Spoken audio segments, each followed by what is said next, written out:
Hi friends, welcome to my channel.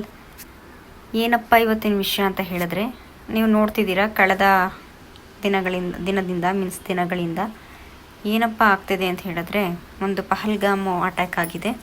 ಹೌದು, ಯಾವ ರೀತಿಯಾಗಿ ಅಟ್ಯಾಕ್ ಆಗಿದೆ ಅಂದರೆ ತುಂಬ ನರಮೇಧ, ತುಂಬ ನಿರ್ದಾರುಣ್ಯವಾದಂತಹ ಒಂದು ಕೃತ್ಯ ಇದು.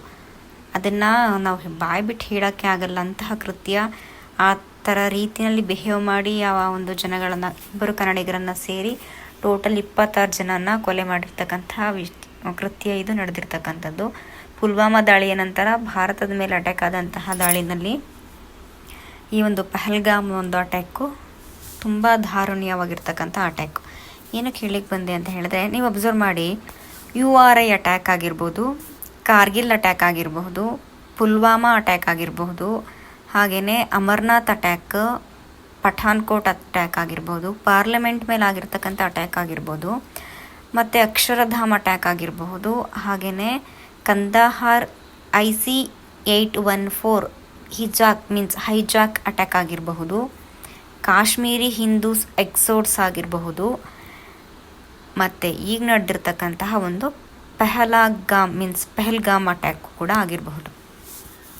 ಇದೆಲ್ಲ ಅಟ್ಯಾಕು ಯಾವ ಒಂದು ಗೌರ್ನಮೆಂಟ್ ಅಂಡರಲ್ಲಾಯಿತು, ಯಾವ ಒಂದು ಸರ್ಕಾರ ಅಸ್ತಿತ್ವದಲ್ಲಿದ್ದಾಗ ಆಯಿತು ಅಂತ ನನ್ನ ಪ್ರಶ್ನೆ. ಹಾಗಂದ್ಬಿಟ್ಟು ನೀವು ಈಗ ಇಲ್ತಿರ್ತಕ್ಕಂಥ ಗೌರ್ಮೆಂಟನ್ನು ದೂಷಿಸ್ತಿದ್ದಾರೆ, ಹಿಂದೆ ಇರ್ತಕ್ಕಂಥ ಗೌರ್ಮೆಂಟನ್ನು ಸಪೋರ್ಟ್ ಮಾಡ್ತಿದ್ದಾರೆ ಅನ್ನೋ ಒಂದು ನಿರ್ಧಾರಕ್ಕೆ ಬರಬೇಡಿ. ಆ ಗೌರ್ನಮೆಂಟ್ ಇದ್ದಾಗ ಯಾವುದೇ ಅಟ್ಯಾಕ್ ಆಗಿರಲಿಲ್ವ ಅಂತಲೂ ನನಗೆ ಕ್ವಶನನ್ನು ಕೇಳಬೇಡಿ.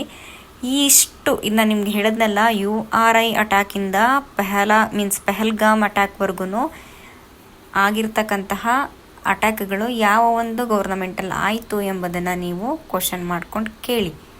ಏನಕ್ಕಪ್ಪ ಈ ವಿಷಯನ ಹೇಳ್ತಿದ್ದೀನಿ ಅಂತ ಹೇಳಿದ್ರೆ, ನಾವು ಸ್ಟ್ಯಾಂಡ್ ಆಗಬೇಕು. ಇಲ್ಲ ಅಂದರೆ ಕಾಶ್ಮೀರದಲ್ಲಾಗಿರ್ತಕ್ಕಂಥ ಅಟ್ಯಾಕು ಕರ್ನಾಟಕದಲ್ಲಾಗಲ್ಲ ಅಂತ ಹೇಳಿ ಬರಲ್ಲ. ಹಾಗೆಯೇ ಬೇರೆ ಬೇರೆ ರಾಜ್ಯಗಳಲ್ಲಿ, ನಮ್ಮಲ್ಲಿ ಎಷ್ಟು ರಾಜ್ಯ ಇದೆ ಅಷ್ಟು ರಾಜ್ಯಗಳಲ್ಲಾಗಲ್ಲ ಅಂತ ಹೇಳಲಿಕ್ಕೆ ಬರಲ್ಲ. ಒಂದೊಂದೇ ಪ್ಲೇಸನ್ನು ಇವರು ಗುರಿಯಾಗಿರಿಸ್ಕೊಂಡು ಅಟ್ಯಾಕನ್ನು ಮಾಡ್ತಾನೆ ಇರ್ತಾರೆ. ಏನಕ್ಕಪ್ಪ ಅಂತ ಹೇಳಿದ್ರೆ, ನಾವು ಇವಾಗಲೇ ಇದನ್ನು ಎಚ್ಚೆತ್ಕೊಬೇಕು, ಸರಿಯಾದಂತಹ ಬುದ್ಧಿನ ಅವ್ರು ಕಲಿಸ್ಬೇಕು. ನಾವು ಸುಮ್ಮನೆ ತಟಸ್ಥವಾಗಿ ಏನೋ ಮುಗೀತು, ಏನೋ ಆಯಿತು ಅಂತ ಹೇಳಿ ಅದು ಸರ್ಜಿಕಲ್ ಸ್ಟ್ರೈಕು, ಏರ್ ಸ್ಟ್ರೈಕ್ ಮಾಡಿ ಸುಮ್ಮನಾಗೋದಲ್ಲ. ಈ ಒಂದು ಜೀವಗಳಿಗೆ ಸರಿಯಾದಂತಹ ಬೆಲೆಯನ್ನು ತರಬೇಕು. ಅವ್ರು ಮಾಡಿರ್ತಕ್ಕಂಥ ಒಂದು ಕೃತ್ಯಕ್ಕೆ ಪಾಠವನ್ನು ಕಲಿಬೇಕು. ಆ ರೀತಿಯಾದಂತಹ ಒಂದು ಬುದ್ಧಿನ ನಾವು ಕಲಿಸ್ಬೇಕು ಅಂತ ಹೇಳ್ತಾ ನಾನು ನಿಮ್ಗೆ ಇದನ್ನು ವಿಡಿಯೋನ ಮಾಡ್ತಾಯಿದ್ದೀನಿ. ಹಾಗಂತ ಹೇಳಿ ಯಾವುದೋ ಗೌರ್ಮೆಂಟ್ ವಿರೋಧ, ಯಾವುದೋ ಗೌರ್ನಮೆಂಟ್ ಪರ ಅಂತ ದಯವಿಟ್ಟು ಅನ್ಕೋಬೇಡಿ. ನನ್ನ ರಿಸರ್ಚ್ ಪ್ರಕಾರ, ನಾನು ಸರ್ಚ್ ಮಾಡಿರ್ತಕ್ಕಂತಹ ಪ್ರಕಾರ, ಈ ಅಟ್ಯಾಕ್ಗಳು ಯಾವ ಒಂದು ಗೌರ್ನಮೆಂಟ್ ಆದವು, ಅದಕ್ಕೆ ಯಾವ ರೀತಿಯಾದಂತಹ ಸ್ಟ್ಯಾಂಡ್ಗಳನ್ನು ತಗೊಂಡ್ವು ಅನ್ನೋದರ ಬಗ್ಗೆ ಮಾತ್ರ ಆಗಿರುತ್ತೆ ಅಂತ ಹೇಳ್ತಾ ವಿಡಿಯೋನ ಮುಗಿಸ್ತಾ ಇದ್ದೀನಿ. ಜೈ ಹಿಂದ್, ಜೈ ಭಾರತ್ ಮಾತೆ.